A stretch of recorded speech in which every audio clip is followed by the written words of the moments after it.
Qu'est-ce que l'emphysème? C'est une excellente question. Qui de mieux que deux pneumologues pour répondre à cette question-là? J'ai invité Dr. Valérie Lévesque et Dr. Patricia Reed, qui sont pneumologues chez nous au CIS de Laval, pour répondre à cette question-là. Mesdames, pourquoi est-ce que c'est important l'emphysème? C'est quoi? Tout d'abord, bonjour. La MPOC, dans le fond, c'est une maladie qui est quand même assez prévalente en pneumologie. Ça correspond à environ 4 % de la population canadienne. C'est environ 3000 décès par année. C'est une des seules maladies que le taux d'hospitalisation pour des crises est en augmentation.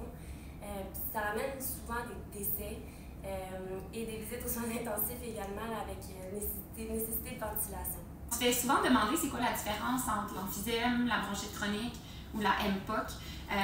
Dans le fond, c'est que dans le passé, on faisait la distinction en ce qui était l'emphysème, donc concrètement des trous dans le poumon, donc une destruction du tissu pulmonaire, versus la bronchite chronique qui est plus les symptômes de toux, de crachat, qu'on a maintenant combiné pour créer une seule maladie qu'on appelle la MPOC, MPOC, dans le fond, qui est l'acronyme pour maladie pulmonaire obstructive chronique. Pourquoi on a combiné les deux entités? Bien, tout simplement parce que c'est causé par la même exposition, puis souvent aussi parce que les deux arrivent en même temps. L'exposition qui cause la MPOC, en fait, c'est principalement le tabagisme, la fumée secondaire, donc surtout en Amérique du Nord. Mais il y a d'autres expositions là, un petit peu moins importantes, mais qui sont quand même présentes, comme la pollution, l'inhalation de gaz chimiques ou de produits de combustion, là, comme la biomasse dans les cuisines. On remarque aussi des causes génétiques là, qui sont un peu plus rares, mais qui peuvent être présentes chez nos patients MPOC. Oui. Puis l'autre distinction, c'est qu'on entend aussi beaucoup les patients qui parlent de bronchite asthmatique, qui est plus une maladie inflammatoire. Mais chez les patients asthmatiques qui fument, ils peuvent également développer de la MPOC. Grossièrement, les symptômes de la MPOC, c'est particulièrement l'essoufflement à l'effort. Donc, c'est probablement le symptôme qui va arriver en premier. Donc, des fois, les patients fumeurs disent « Ah, ben, c'est normal, là, je t'ai soufflé avec l'âge et tout ça. » Mais non, il faut se poser la question, est-ce que je suis en train de développer une MPOC? Donc, principalement l'essoufflement, mais aussi la petite toux chronique, les sécrétions là, constantes. Le crachat matinal. Le crachat matinal, le crachat qui poursuit pendant toute la journée. On dit, ah oui, mais c'est une toux de fumeur. Peut-être, mais pas nécessairement. Est-ce que ça veut dire qu'on est en train de développer tranquillement une MPOC? Donc, c'est important d'en parler à son médecin.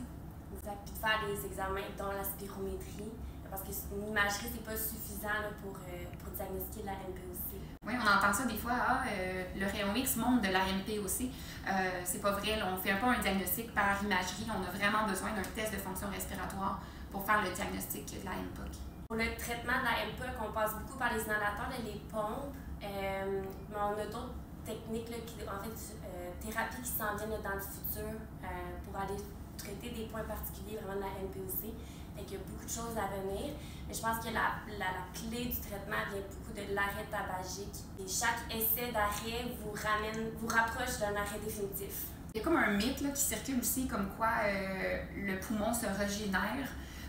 Mais c'est pas vrai en fait. Donc les dommages qui ont été faits à vos poumons à cause de la cigarette, ben, ça revient pas. La seule chose que vous pouvez faire et qui est encouragée en arrêtant de fumer, ben, c'est de prévenir la détérioration puis la progression là, de la destruction du poumon pour éviter là, justement que les symptômes s'empirent puis finalement avoir vraiment des complications là, de cette maladie-là. Pour terminer, 3 choses à faire pour votre MPOC. Arrêter de fumer. Prendre vos pompes. Vous faire vacciner et éviter toute infection pour éviter là, de décompenser votre MPOC. Je vais être Ouais, parce que je voulais pas venir chez nous. Je vais être